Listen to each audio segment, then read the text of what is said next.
नमस्कार दोस्तों and welcome to planet 4। घुटनों पर आया सऊदी अरब, भारत को देने लगा ऑफर पे ऑफर। स्टिंग ऑपरेशन में हुआ बड़ा खुलासा। एशियाई तेल बाजारों में सऊदी करने वाला है एक बड़ा खेल। भारत भी बुरी तरह फंस सकता है सऊदी की नापाक योजना में। ऑडियो में हुआ चौंकाने वाला बड़ा खुलासा। आखिर कैसे इलेक्ट्रिक व्हीकल का दुश्मन बना सऊदी अरब? ग्रीन एनर्जी से क्यों परेशान है सऊदी? पर्यावरण में खतरा पैदा करने के लिए सऊदी के जाल का हुआ पर्दाफाश। दोस्तों, आज हम सऊदी अरब के बारे में बहुत बड़ा खुलासा करने जा रहे हैं, जिसकी रिपोर्ट अभी अभी सामने आ रही है। जब जब दुनिया ने वातावरण को शुद्ध करने और क्लाइमेट चेंज पर मीटिंग या समिट की है, तब तब सऊदी अरब को बुखार सा लग जाता है। सऊदी अरब चाहता है कि दुनिया में तेल का डिमांड कभी खत्म ना हो, लेकिन जब से दुनिया इलेक्ट्रिक मोबिलिटी की तरफ शिफ्ट होनी शुरू हुई है, सऊदी अपने लोगों की कभी विजन 2030 दिखाता, कभी विजन 2060।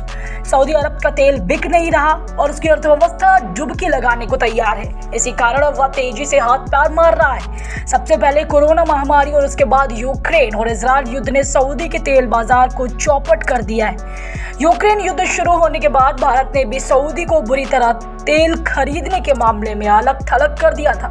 कुछ समय पहले रिपोर्ट आई थी कि भारत जितना तेल सऊदी, इराक, कुवैत जैसे देशों से मिलकर खरीद रहा है, उससे भी ज्यादा तेल वह अकेले रूस से खरीद रहा है। ओपेक प्लस का अहम सदस्य और दुनिया का दूसरा सबसे बड़ा तेल उत्पादक देश सऊदी अरब को लेकर एक चौंकाने वाला खुलासा हुआ है। एक तरफ जहां दुनिया के अधिकांश विकसित और विकासशील देश डिकार्बोनाइजेशन की अपनी योजनाएं तेज कर रहे हैं, तो वहीं दूसरी तरफ सऊदी अपने गैस और तेल के एजेंडे को बढ़ावा देने के लिए अलग अलग पैंतरेबाजी अपना रहा है। आज के खुलासे को जानकर आप समझ जाएंगे कि सऊदी कितनी बड़ी मुसीबत में फंस गया है। चमकते हुए सोने की थाली में खाना खाने वाला सऊदी अंदर से कंगाल होना शुरू हो गया है, या वही सऊदी है जो भारत को मुसीबत में फंसा देखकर अपना तेल उत्पादन घटा देता था? जी हाँ दोस्तों, जब कभी भी भारत को तेल की ज्यादा जरूरत होती थी तो सऊदी अपने तेल उत्पादन को कम करके भारत को बेहद हाई प्राइस पर तेल बेचा करता था।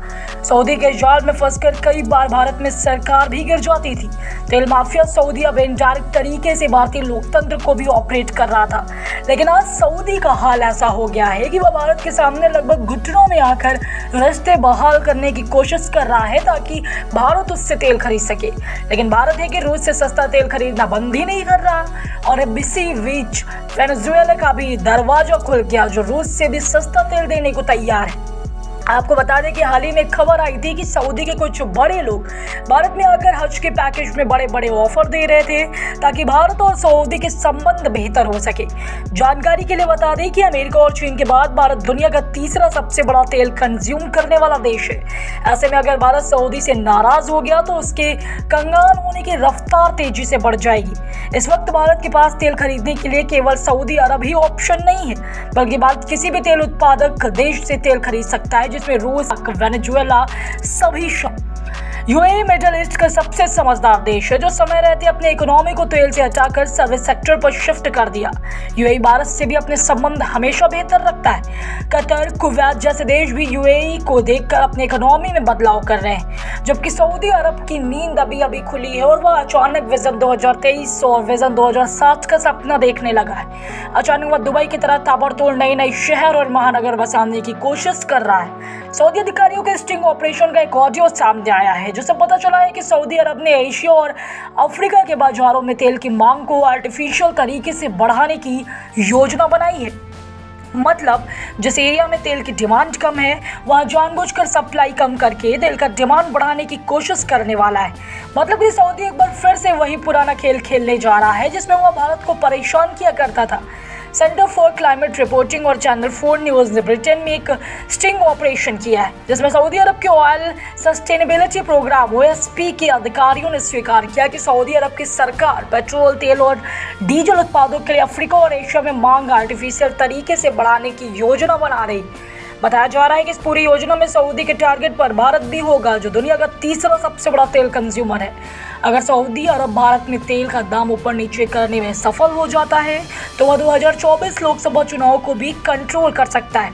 स्टिंग ऑपरेशन की एक ऑडियो रिकॉर्डिंग सामने आई है जिसमें एक अंडरकवर रिपोर्टर सऊदी अधिकारी से पूछता है कि जलवायु परिवर्तन की वजह से तेल की डिमांड कम होना जोखिम है, तो क्या आप लोग आर्टिफिशियल तरीके से मार्केट में तेल का डिमांड बढ़ाने जा रहे हैं? जवाब में सऊदी अधिकारी ने ये कहा है कि हाँ, या उन कुछ एक पहलुओं में से एक है जिसे हम करने की कोशिश कर रहे हैं।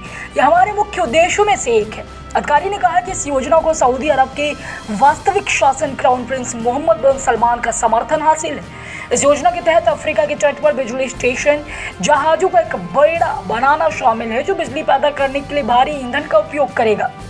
योजना का लक्ष्य सुपरसोनिक कॉमर्शियल एविएशन शुरू करने के लिए तकनीक को विकसित करना भी है।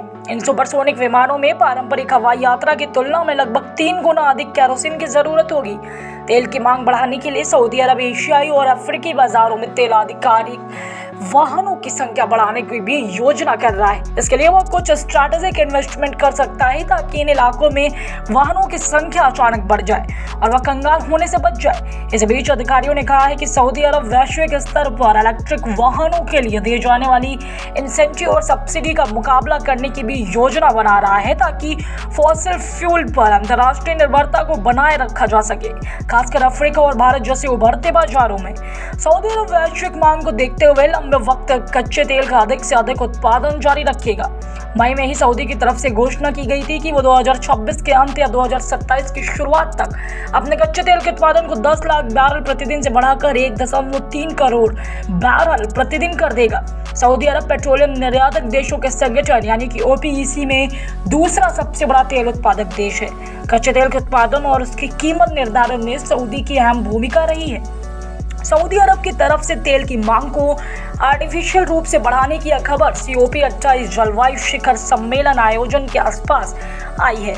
बता दें कि संयुक्त अरब अमीरात के शहर दुबई में हो रहे शिखर सम्मेलन में दुनिया भर के तमाम बड़े नेताओं ने हिस्सा लिया था। इस सम्मेलन में ग्रीन हाउस गैसों के उत्सर्जन को कम करने और जलवायु परिवर्तन से प्रभावी ढंग से निपटने के लिए हरित ऊर्जा के इस्तेमाल की आवश्यकता पर बल दिया गया था। लेकिन आपने देख लिया कि असल में सऊदी अरब क्या चाहता है। खबर के सामने आने के बाद सऊदी अरब की आलोचना हो रही। कहा जा रहा है कि COP28 में हरित ऊर्जा की बात की जा रही है जो संयुक्त अरब अमीरात, सऊदी अरब जैसे मध्य पूर्व के तेल उत्पादक देशों के उद्देश्यों के साथ मेल नहीं खाते। इस पूरे अपडेट और विश्लेषण पर आप अपनी राय हमें नीचे कमेंट बॉक्स में जरूर बताइएगा। जल्द मिलते हैं एक और नई अपडेट के साथ। चैनल को सब्सक्राइब कर लीजिए ताकि आप सभी तक नेक्स्ट वीडियो आसानी से पहुंच सके। वीडियो अंत तक देखने के लिए आपका धन्यवाद।